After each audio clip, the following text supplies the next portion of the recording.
Si tu crois, tu verras. Tu verras. Tu verras. Oh, si tu crois, tu verras. Ton miracle est là. Oh, il guérit. Il guérit encore. Oh, il guérit.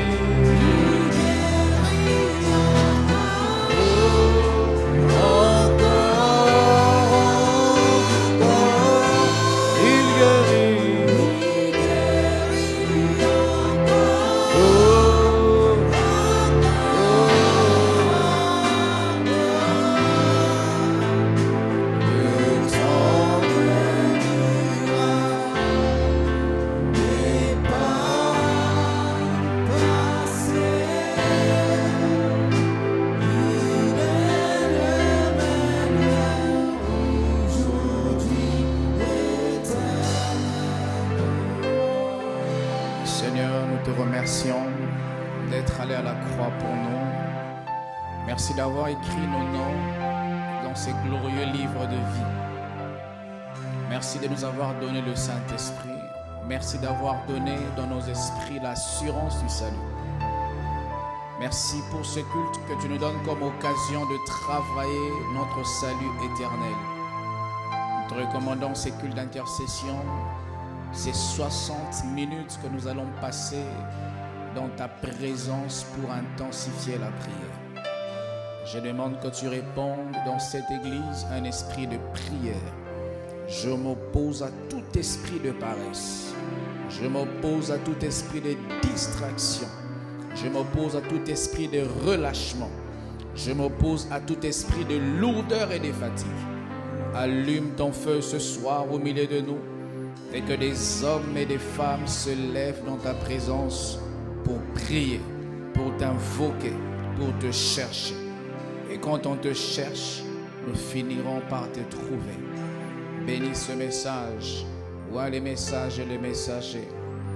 Sers-toi de moi, Seigneur, encore pour parler au cœur, aux esprits. Que ce message traverse les langues, traverse les cultures, traverse les frontières. Que ce message entre dans les palais, dans les bureaux, dans les hôtels, dans les voitures. Que ce message atteigne c'est pour qui il a été envoyé.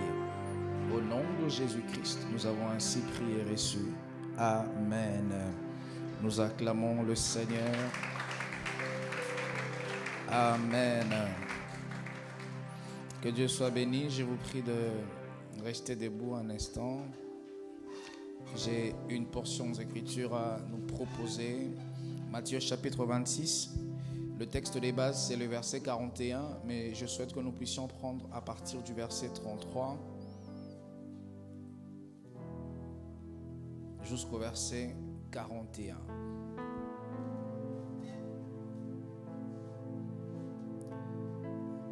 Vous y êtes?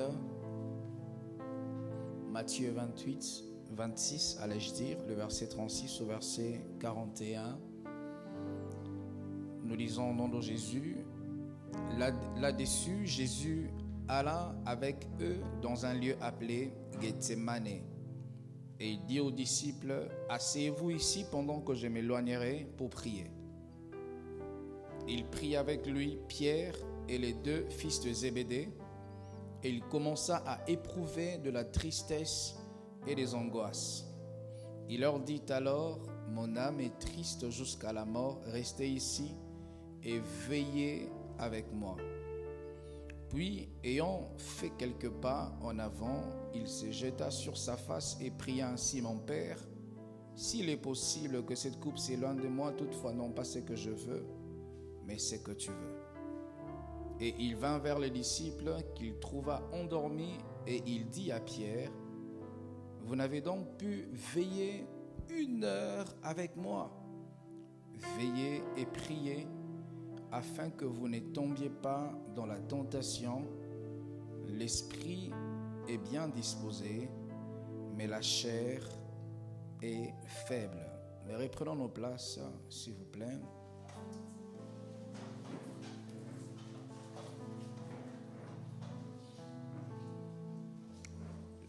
je vous propose une autre portion dans 2 Pierre chapitre 5, le verset 8. 1 Pierre chapitre 5, le verset 8. La Bible dit: soyez sobres, veillez, votre adversaire, le diable, rôde comme un lion, rugissant, cherchant qu'il va dévorer.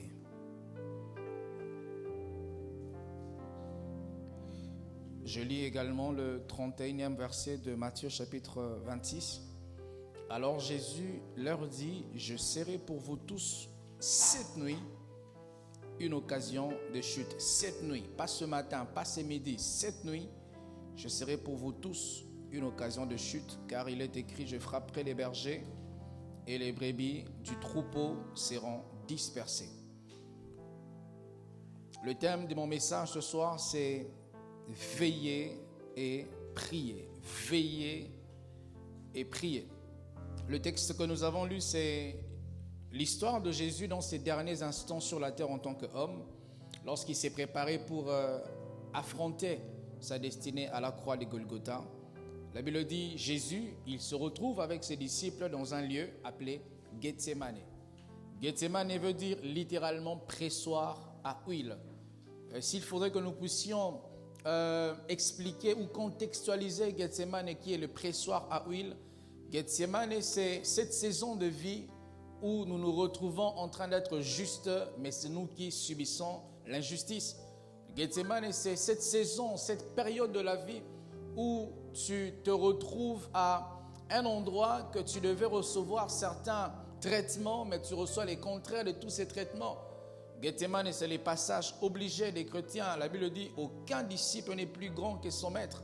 C'est Jésus, lui, qui a guéri le malade, qui a fait marcher les paralytiques, qui a ouvert les yeux des aveugles. Un jour, il se retrouve sur sa montagne des pressoirs à huile, où son ministère, l'onction de son ministère est pressée, où il est en quelque sorte écrasé, où il n'arrive plus. Il dit même à Dieu: si cela est possible, je t'en prie que cette coupe s'éloigne de moi.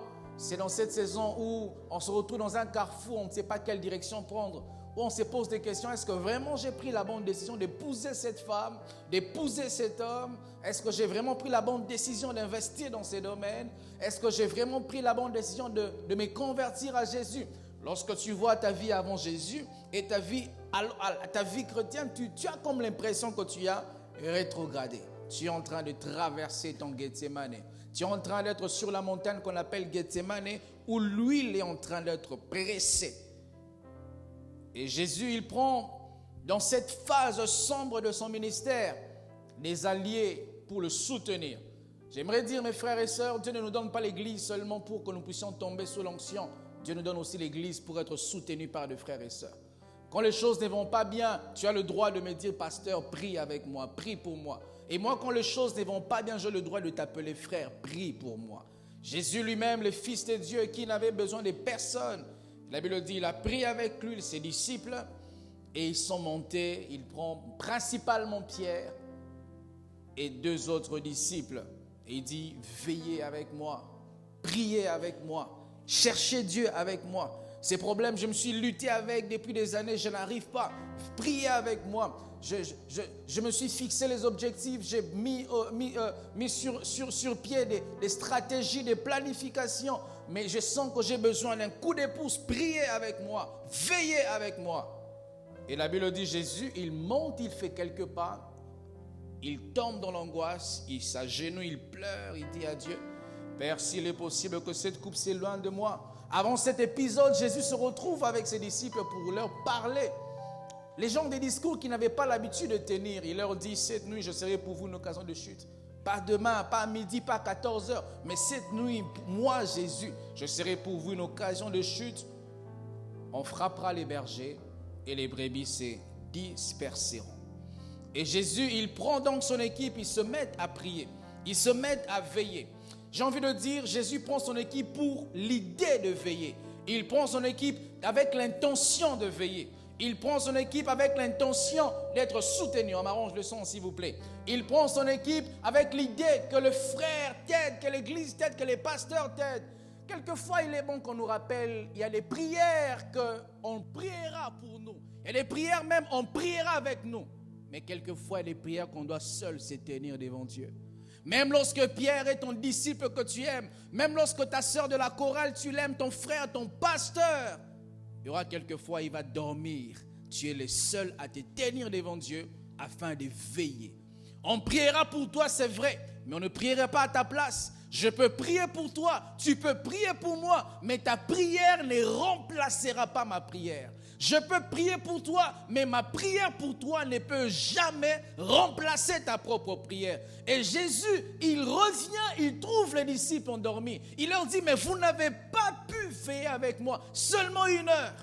Et Jésus, il remonte, il va prier. Jésus ne s'était pas arrêté de prier parce qu'on ne lui a pas donné le soutien de prière. Et les gens qui s'arrêtent de prier parce que les pasteurs ne prient pas pour toi, parce que les frères et sœurs de ton département ne te soutiennent pas, parce que ta famille ne prie pas pour toi, il ne s'agit pas ici d'une destinée collective. Il s'agit ici d'une destinée individuelle. Il s'agit ici pas de 2 croix, une seule croix Jésus. Et tu dois prier toi-même afin de recevoir la force pour affronter ta croix. C'est vrai que la croix te fait peur, mais vois au-delà de la croix les noms qui étaient élevés au-dessus de tous les noms. C'est vrai que la croix, elle est effrayante lorsque tu vois comment tu recevras des chicottes, comment on va t'insulter, comment tes propres créatures vont te frapper. Tu as peur, tu dis à Dieu, s'il est possible, éloigne de moi. Mais Jésus a su et a compris que pour qu'il affronte ça, il lui fallait la prière. Frère, sœur, tu ne peux pas affronter un rêve, un projet, une destinée, prendre une grande décision de ta vie sans prier. Que les gens qui vont s'engager pour le mariage dans les boîtes de nuit, tu rencontres une fille là-bas et puis tu veux l'épouser. Tu engages toute ta vie sur cette terre en prenant une décision sans consulter Dieu qui lui maîtrise ta destinée. Jésus, il a prié. Il revient et le trouve encore endormi. Il a prié. Il a prié jusqu'à ce que sa sueur était devenue comme des grumeaux de sang.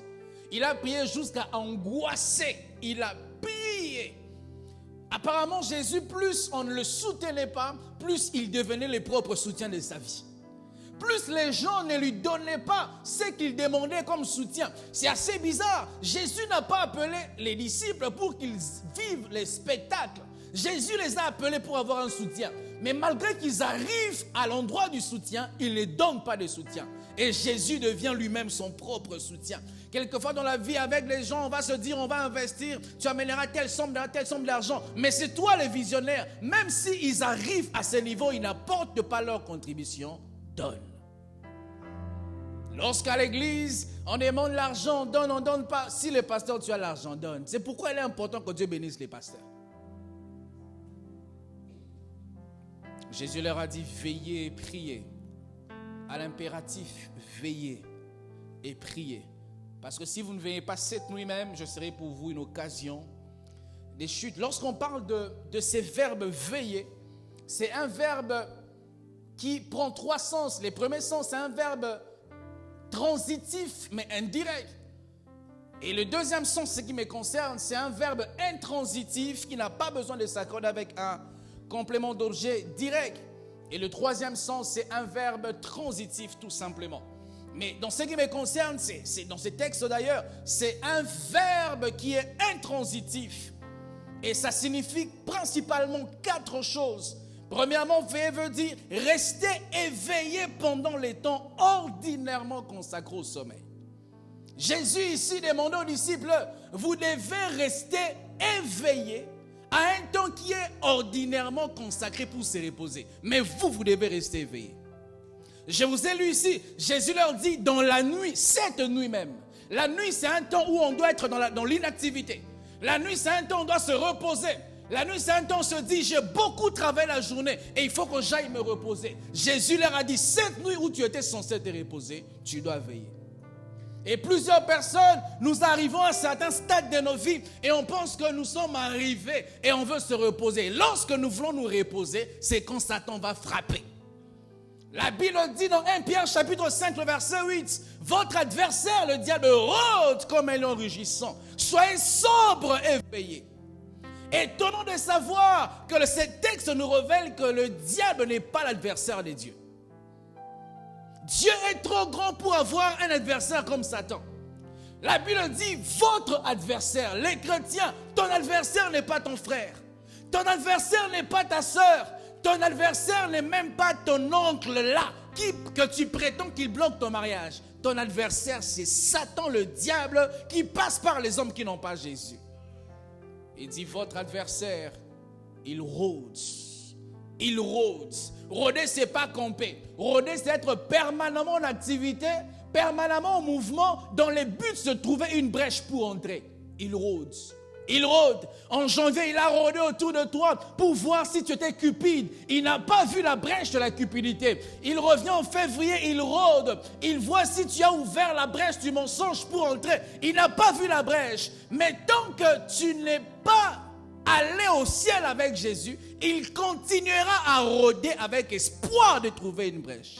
J'aimerais te rappeler, si tu le sais, si tu ne le sais pas, j'aimerais t'informer. Si Satan a une qualité, il en a deux. La foi et la détermination. Il croit que ça va toujours marcher. Il est déterminé à réaliser. J'aimerais le dire bien, si Satan, le diable, est un médecin, il ne serait pas un généraliste. Il serait un spécialiste. La Bible dit, le diable, il sait que égorger, détruire et voler. Il est spécialisé en ces choses pour détruire ta vie. Et Jésus dit, veillez et priez. Restez veillés. Même lorsque les gens disent, j'étais à l'église mardi, je ne reviendrai pas encore jeudi. Jésus a dit, même si tu as été à l'église mardi, veillez. Même si tu étais à l'église aujourd'hui, demain veillez. Même si tu t'es consacré en janvier, en février, consacre-toi. Veillez, priez. Votre adversaire, le diable, il rôde comme un lion rugissant. J'aime la conclusion qui retient mon attention. L'auteur, il dit, il rôde comme un lion rugissant, cherchant qu'il va caresser. Amen. Hein? Cherchant qu'il va dévorer. Si tu te retrouvais sur l'assiette de l'ennemi, il ne te ratera pas. Il ne te ratera pas, je t'assure. Si ton projet là que tu gardes dans le Seigneur se retrouve un jour à la merci de Satan, il ne te ratera pas.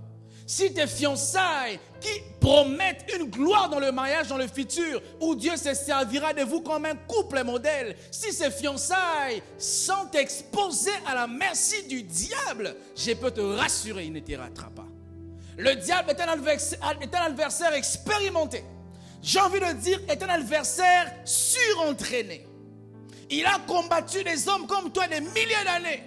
Et donc, le premier homme de ton type qu'il a combattu, il est allé au laboratoire pour travailler les méthodes afin de contourner sa résistance. Et tu es, je ne sais pas moi, le 5000e homme que Satan combat. Donc les genres d'hommes, les genres de femmes, les genres d'entreprise que tu es, les genres de couple que tu es, Satan connaît. Il sait comment vous fonctionnez. Il sait qu'en janvier tu dis toujours non. Mais il sait qu'en décembre tu finis par te relâcher. Satan, il est patient. Il attend pour t'avoir. Veillez et priez. Veillez, un moment ordinaire où on peut se dire, je prends ma pause. J'ai beaucoup prié, je ne jeûne plus. Il y a des gens qui ne font que Alpha 40 en début d'année. Depuis qu'on a fait 40 jours de jeûne, toi tu n'as plus jamais jeûné. Mon frère, veillez. Même quand tu peux te donner ces luxes, je vais le dire autrement, même quand tu te retrouves légalement à un moment de repos, Jésus dit, veillez. La deuxième définition de veiller, c'est rester vigilant. Je vais en parler en profondeur lorsque nous allons commencer le séminaire sur le combat spirituel. Veillez et priez. On dit rester ici vigilant. En lingala, on dit ekenge fait l'homme. La prudence fait l'homme. Prudent, vigilant, veillez. Veillez sur ton esprit, sur ton couple, sur tes enfants, sur tes projets. Veillez. Que les gens qui manquent le discernement, le même rêve revient plusieurs fois, de plusieurs manières. Mais quand tu réalises tous ces mauvais rêves, il y a un seul message. Et tu n'as pas de discernement, tu n'es pas vigilant. Et lorsque les problèmes arriveront, Dieu te dira que je t'avais révélé ça. Parce que tu n'as pas veillé. Des personnes qui manquent de vigilance, qui manquent de discernement. Tu vois un homme en train de venir, une femme en train de venir. Tu es un homme marié. Tu sens que ces approches ne sont pas des approches amicales, mais tu es en train de rester là. Veillez, veillez papa, veillez. Veillez. Les hommes qui sont tombés, tu ne les dépasses pas. Les femmes qui sont tombées, tu n'es pas plus grande que ces femmes-là. Les entreprises qui ont fait faillite, tu ne les dépasses pas. Je te rappelle, il y a eu des héros dans la foi comme des Samson. Mais qu'une femme comme Delilah a pris. Veillez. Dis à ton voisin, veillez. Troisièmement, veiller, c'est rester en état de veille. Où ce n'est pas seulement une proclamation, mais c'est un état. Où je vis dans un état permanent de veille. C'est comme ça, je ne suis pas contre ces discours charnels et les païens qui nous disent tout le temps, tu pries beaucoup. Il n'y a pas question de prier beaucoup. Satan agit beaucoup, je dois prier beaucoup. Satan travaille sans cesse. Et toi, tu veux que je ne prie pas beaucoup. À l'instant où je ne prie pas beaucoup, Satan m'aura. Et les chrétiens qui se permettent d'avoir des journées sans prière, ils se permettent d'avoir une semaine pleine et ils ne jeûnent même pas. Et tu es incapable, mon frère, de jeûner, même de minuit à 12 heures, incapable de te priver de ton petit déjeuner. Sache qu'il est écrit dans la parole de Dieu, ces gens des démons ne sortent que par des jeûnes et des prières.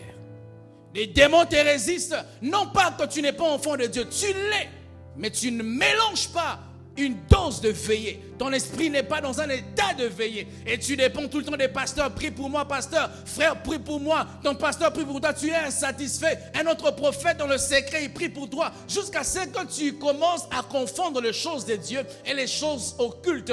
Ou un pasteur prétendu apôtre, il prie pour toi avec la Bible, mais il mélange l'eau, il mélange l'huile, il mélange l'encens. Frère, sœur, sache que tu as commencé à frôler l'occultisme. Dieu n'a pas besoin de l'encens. Il n'a pas besoin d'eau bénite pour te bénir. Frère, sœur, de l'eau bénite n'est pas biblique. Vous ne verrez jamais les apôtres utiliser les eaux bénites. Et l'application abusive de l'huile de l'onction. Et l'huile d'onction devient un fétiche à l'église. Bibliquement, mes frères, l'huile d'onction n'est utilisée que pour prier pour les malades.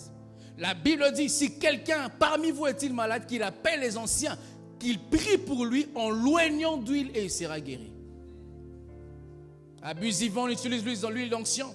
Tu prends l'huile d'onction, tu bénis ta maison, tu bénis ta voiture. C'est du fétichisme dans le Seigneur. Et un esprit impur qui t'attaquera, qu'on appelle l'esprit religieux.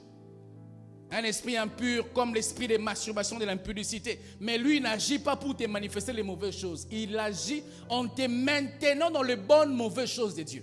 Il te maintient dans les erreurs, dans les hérésies des choses de Dieu, pour que tu ne t'en sortes pas. Or, quand tu es dans une erreur, tu ne peux pas découvrir la vérité. Et tant que tu ne connais pas la vérité, tu vas périr dans le mensonge. Restez vigilants. La troisième et l'avant-dernière définition, c'est rester en état, je le dis, voilà, ce n'est pas se laisser distraire, c'est ça veiller. C'est ça veiller. Que je vois des gens, comme quand on était à l'école, tu sais comment ta mère s'est battue pour t'envoyer à l'école. Tu sais comment tu as eu cette pension-là. Ton père même n'avait pas d'argent. On a dû penser à toi par un oncle. Toi-même, ton cas, ce n'est même pas quelqu'un de ta famille. C'est l'ami de ton père qui est décédé, qui prend son argent pour payer pour toi l'université. Et quand tu vas à l'université, tu n'es plus concentré, tu es devenu distrait. Et là, tu ne veilles plus. Veillez, mes frères, ce n'est pas se laisser distraire. Ce n'est pas se laisser distraire. Parce que nous n'avons pas une destinée commune.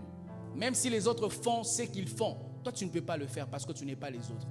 Même si tout le monde le fait, tout le monde a une copine, tout le monde a un copain, toi tu n'es pas tout le monde. Ta destinée t'empêche de faire certaines choses parce que tu n'es pas tout le monde justement. Et les gens te disent ça, et ça commence à entrer en toi, et tu commences à te relâcher un peu, à te relâcher. Une sœur qui s'habillait décemment, elle s'habille comme tout le monde. Madame, si tu veux être comme tout le monde, tu auras les résultats de tout le monde. Les hommes qui se démarquent des autres sont des hommes qui ne vivent pas comme tout le monde. Marc au chapitre 5 nous parle de l'histoire de la femme au sang coulant.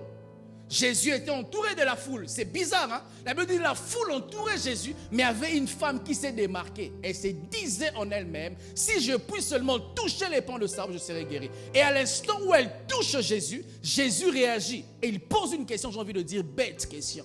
Et il dit, qui m'a touché? Et les disciples disent, mais Jésus, qu'est-ce que tu dis? Au milieu d'une foule, tout le monde veut te toucher et tu poses cette question. Parce qu'au milieu de la foule, cette femme a su se démarquer. Et aujourd'hui, on prêche cette femme ici à Douala parce qu'elle a su se démarquer. Si toi, tu veux tout le temps être comme les autres, jamais tu vas te démarquer. Il faut apprendre à payer les prix comme cette femme. Elle était là en train de ramper. Et j'imagine qu'on pouvait la piétiner, on l'a piétinée. Mais c'était les prix à payer pour se démarquer. Et tu sais exactement c'est à quoi Dieu t'a appelé. Dieu te veut dans la grandeur, il te réclame la sainteté. Il te réclame la consécration. Mais tu commences à faire comme ceux de ton département. Parce que dans ta chorale, les gens sont impudiques, tu deviens aussi impudique. Dans ton département de protocole, ils sont dans les Congos, ça les critiques, tu commences aussi à critiquer. Fais attention, vous n'avez pas la même destinée. Mais écoutez, le Seigneur est en train de dire dans le verset 41 de Matthieu chapitre 26, il dit, veillez et priez afin de ne pas tomber en tentation. J'aimerais parler d'abord de ce deuxième verbe, tomber, tomber. Donc si Jésus veut attirer notre attention, il dit, si je vais attirer votre attention, c'est pour ne pas tomber. Tomber veut dire 3 choses, principalement, ou 4 choses. Tomber, c'est cesser de rester debout. Et quand nous cessons de rester debout, les gens qui étaient debout avec nous remarqueront que nous avons cessé de rester debout. Si je suis ici, je tombe. Les gens qui sont debout avec lesquels on a la même hauteur, ils sauront qu'il y a une baisse quelque part. C'est comme ça on remarque que tu as baissé quelque part, même si on ne t'a pas attrapé dans l'impudicité. Dans le monde des esprits, on a remarqué que tu es tombé. Parce que dans le monde des esprits, rien n'est caché. Lorsque quelqu'un est proche de Dieu, n'est-ce pas, vous remarquez visiblement, n'est-ce pas? Lorsque tu vois un frère qui est trop proche de Dieu, même s'il ne te dit pas, tu sens qu'il dégage quelque chose de différent, n'est-ce pas? Et il en est de même aussi lorsque tu perds Dieu, même si on ne t'a pas attrapé dans cette chambre d'hôtel. Sache que le monde spirituel t'a dévoilé. Devant les démons, tu n'auras pas de puissance. Devant la maladie, tu n'auras aucune puissance. Alors qu'il est écrit à ton sujet que tes mains guériront les malades. Mais tu imposeras les mains, aucune maladie sera partie. Parce que tu es tombé. Tu as cessé de rester debout. Deuxièmement, tomber, c'est diminuer en valeur. Jésus est en train de dire, veillez pour ne pas diminuer en valeur. Un bon chrétien le sait. À chaque fois que tu pêches, tu te sens petit. Tu te sens rien. Tu n'as pas de valeur. Même si les pasteurs t'accordent la valeur, tu sais que je ne suis plus digne de cette valeur-là. Et Jésus disait, veillez pour ne pas perdre votre valeur. Votre valeur n'est pas ce que vous voyez. Votre valeur, c'est par l'œuvre de la croix de Jésus. C'est comme une femme qui n'est rien, un peu comme Esther qui n'est rien. Mais Esther remplace la reine Vachi et elle devient l'épouse d'Assérus. La valeur d'Esther n'est plus parce que c'est une orpheline que Mardochée a adoptée. La valeur d'Esther, c'est par rapport à la personne avec laquelle elle a l'alliance. Et ta valeur, c'est en fonction de Jésus avec lequel tu as l'alliance. Et lorsque tu es en train de ne plus veiller, en réalité, tu es en train de chercher à rompre cette alliance qui te rend valeureux. Qui te donne les prix aux yeux du monde. Qui te donne les prix, la valeur aux yeux des païens. Vous savez, les païens sont tellement orgueilleux, ils ne reconnaissent pas notre valeur publiquement. Mais au fond d'eux, ils savent qu'on est différent. Même si il a voiture, il a l'argent, toi tu marches à pied. Il sait que toi et moi, tu as plus de paix que moi. Il sait ça, il sait ça. Même si il mange à la table de roi, toi tu manges les tapioca, tu manges que les pains et l'eau. Il sait que tu as une chose que lui ne peut pas acheter avec toute sa richesse. Et Jésus dit, il y a des choses qu'on n'achète pas à prix d'argent. Veillez pour ne pas diminuer en valeur. Dis à ton voisin, veille pour ne pas baisser en valeur. Troisièmement et avant-dernière chose, tomber, c'est décroître ou chuter. Lorsque tu tombes, c'est une décélération. Au lieu d'accélérer, tu vas décélérer. Et comme je le dis, le monde spirituel est tellement clair qu'on ne triche pas. Quand quelqu'un pêche, il tombe. C'est comme un pneu qui a une crevaison. Même si le véhicule ne s'arrête pas à l'instant où tu as connu la crevaison, encore quelques kilomètres, tu vas t'arrêter.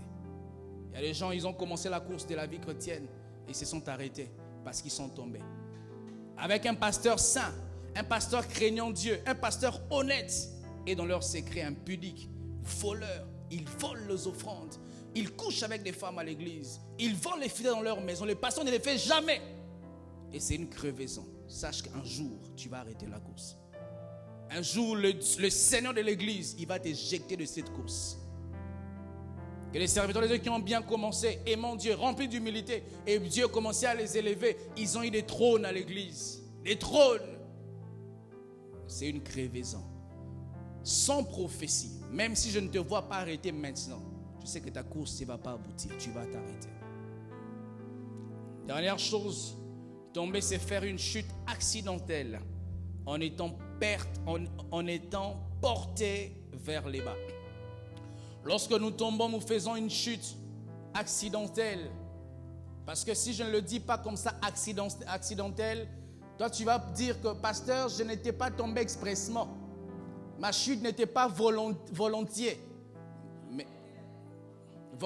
voilà. Ma chute n'était pas volontaire.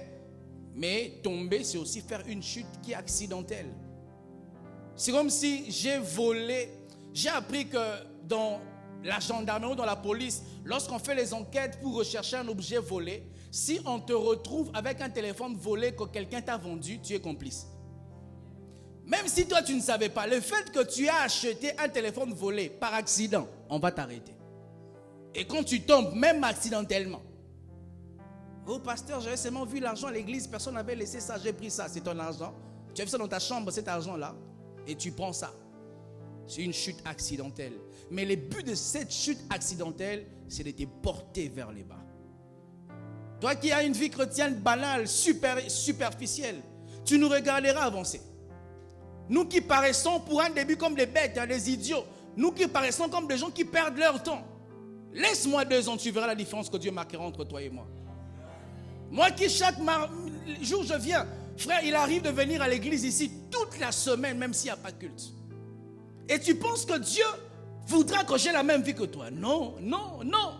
Je viens quand j'ai l'argent. Quand je suis fauché, je viens. À pied, je viens. En voiture, je viens. Sur la moto même, je viens. Et tu penses que les dieux justes ne voient pas ça? Il marquera un jour une différence. Et à toi qui te donnes de tout ton cœur, j'aimerais t'encourager. Si les hommes peuvent voir ça, Dieu voit aussi. Dieu voit aussi. Ne cesse pas de servir Dieu parce que ton voisin s'est fatigué. Vous ne vous êtes pas convertis de la même manière. Vous n'avez pas rencontré Jésus-Christ les mêmes jours. Même si c'était les mêmes jours, vous n'avez pas ressenti dans vos cœurs les mêmes choses. Et donc n'arrête pas de bien servir Dieu parce que l'autre n'a pas la révélation du Dieu que tu as. Mais lorsque vous allez bien lire ce texte, Jésus parle de la nuit et il leur dit veillez et priez afin de ne pas tomber en tentation. Il y a une tentation qui va t'attendre un jour. Jésus lui-même s'est exposé à Gethsémane qui était sa tentation, au point de dire s'il est possible, on lève cette coupe. Et lorsqu'on parle de la tentation ce n'est pas le péché. Mais la tentation, c'est le couloir qui te conduit à pécher. La tentation, ce n'est pas répondre au péché. Mais la tentation, c'est la demande qui te pousse à répondre à un péché. La tentation, c'est la sollicitation.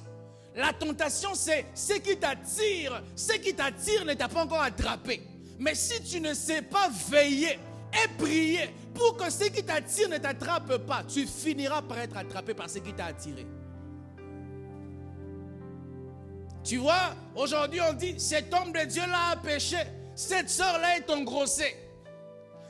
Vous savez, l'erreur que nous commettons, c'est que nous pensons que ça n'arrive qu'aux autres. Un jour, Pierre, il dit à Jésus, tout ce monde, ils peuvent t'abandonner, sauf moi. Wallahi, sauf moi. Jésus lui a dit, arrière de moi, Satan. Il a dit, cette nuit, avant que le coq ne chante 3 fois, tu me renieras 2 fois. Pierre ne pensait que non, les gens qui peuvent abandonner les pasteurs, c'est les gens comme les Judas, les Matthieu. Moi, Pierre, jamais. Moi, Pétro, jamais. C'est comme toi. Tu devais passer pour l'enfant du pasteur. Toi, tu me connais plus que tout le monde. Moi, je suis là, pasteur. Même quand tout le monde va te quitter, moi, je ne te quitterai pas. Frère, est-ce que déjà ma croix est venue pour voir comment tu vas réagir? Je ne suis pas encore devant mon Gethsemane. Je ne suis pas encore devant ma croix, la tribulation. Où on vient ici, on va dire, on va fermer l'église. On vient avec une arme, on dit, quiconque se proclame chrétien, on va te fusiller. Frère, tu verras comment. Ne réponds pas, parce que je ne vais pas avoir un AVC tout de suite là. La gendarmerie entre ici avec calibre 12. Vous savez, les armes, on n'a pas encore tiré, mais qu'on fait crac. Ah. Je dis, Seigneur, j'ai envie de faire pipi, j'arrive. Il paraît à les armes, lorsqu'on la lance, une femme enceinte peut accoucher. Et on cherche ici, qui est le pasteur de cette église? Je dis, c'est moi. Et puis on pose la question. Quiconque croit à ces messages, qui passe à ses côtés, on va vous martyriser pour aller voir Jésus. C'est quand je saurai que tu es là avec moi. On ne réalise pas c'est quoi être appelé chrétien, mes frères. Les chrétiens ont été martyrisés à l'époque de Paul. On les a sciés, on a coupé leur tête. Tu sais comment Paul a fini sa vie? Dans une prison. Les grands Paul, on l'a décapité. Vous savez comment les disciples de Jésus-Christ sont morts, n'est-ce pas? Certains, on les a pendus, la tête en bas, les pieds en haut. Vous voyez, on nous présente une vie chrétienne sucrée. C'est pas ça, mes frères. Il y a une face B, dis après ma face B. Tu pleures parce que tu pries, donne-moi le travail, tu n'as pas, tu es triste. Il y a des grands problèmes plus que ton petit travail là, mon frère. On t'a déjà menacé de mort. Je connais un pasteur ici à Douala. On est entré chez lui à la maison pour les tuer. Ici. Et il me dit, quand il parlait avec son pasteur lui a dit, hey, ingrat du corps. Parce que ta vie est en danger. C'est comme ça, mon frère, ne critique pas ce que tu ne comprends pas. Si tu me vois un jour avec les gars du corps, ne dis pas que je suis devenu orgueilleux. Tu ne sais pas si j'ai traversé la nuit. Il y a une tentation qui va t'arriver demain. Les beaux couples que tu as, tout le monde ne t'apprécie pas. Le travail que tu as, tout le matin tu sors, tu vas, tu reviens. On voit avec ta femme, vous vous aimez, vous tenez par la main. Tout le monde n'aime pas ça. Il y aura un jour, il y aura une tentation. Il y aura un Gethsemane, pressoir à huile. La bonne santé que tu as, tout le monde n'aime pas ça. Et je m'ouvre une parenthèse que je vais refermer très rapidement. Certains combats que nous avons, c'est nous-mêmes les auteurs de ces combats-là. À cause de l'immaturité et de l'indiscrétion. Tout le temps tu penses de ce que Dieu te donne. Comment tu n'auras pas des ennemis, mon frère? Tout le temps tu montres où tu es. Dans les avions, tu es un missionnaire. Moi je suis missionnaire. Quand je vois, je dois montrer que les gens qui m'ont payé les billets doivent voir que le pasteur est allé là-bas. Mais toi tu n'es pas missionnaire. Pourquoi tout le temps tu montres ce que Dieu fait dans ta vie? Tu te crées les problèmes des ennemis, mes frères. S'il est possible d'éviter les ennemis, évite les ennemis. Avoir beaucoup d'ennemis n'est pas à ton avantage. Tu vas au restaurant, photo. Tu vas à Tour Eiffel, photo. Soyez discret. Discret. Tu achètes un chat, tu postes. Un chien, tu postes. Un nouveau téléphone, tu postes. Si toute ta vie est sur Internet, c'est l'Internet qui est ton Dieu, Dieu n'est plus ton Dieu. Il est beau de savoir que cette personne n'a pas d'avancée. Il ne poste pas. On pense que tu n'évolues pas, mais le jour qu'on te visite, on est bouche bée. La Bible dit lorsque la reine de Séba est allée voir Salomon, elle a dit à Salomon, ce que j'ai vu et ce qu'on m'a dit, ce n'est pas la même chose. Arrêtez ces choses-là, cette maladie de la génération de l'Internet. Tu postes tout. Même nous avons cette maladie, même à l'église. À l'église, tu adores, tu te filmes, tu adores. Tu veux montrer à qui que tu adores? À Dieu ou aux hommes? Si aux hommes tu le fais, tu es un pharisien. Et sache que si les hommes te voient un homme saint, tu as reçu ta récompense.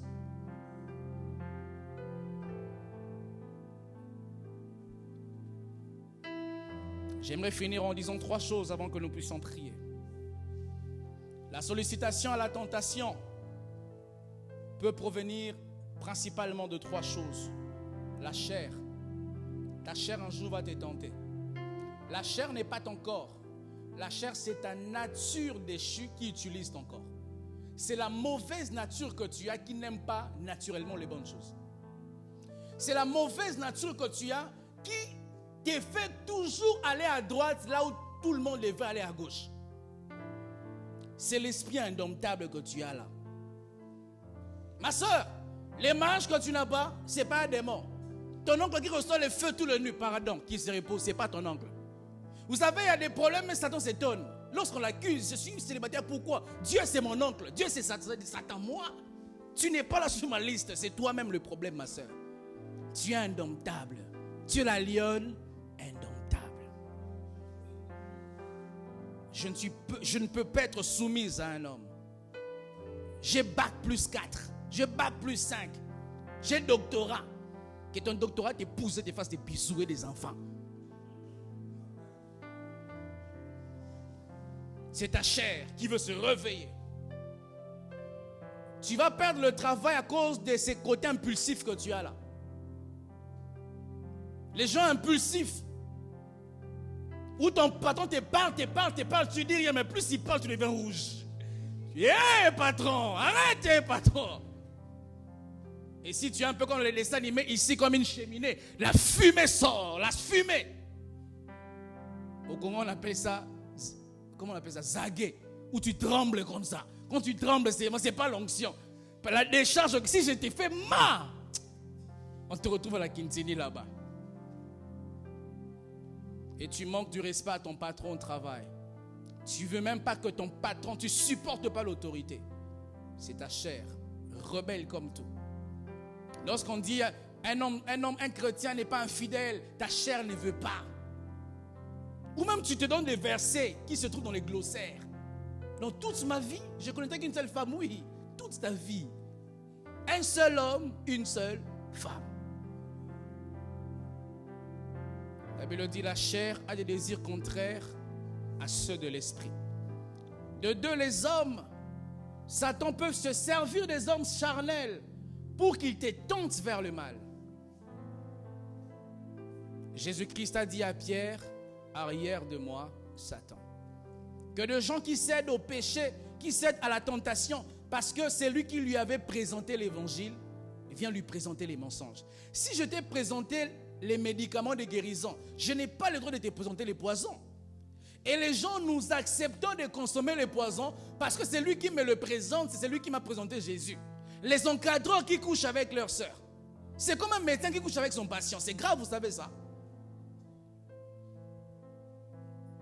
Et enfin, Satan est la grande et la principale source de la tentation.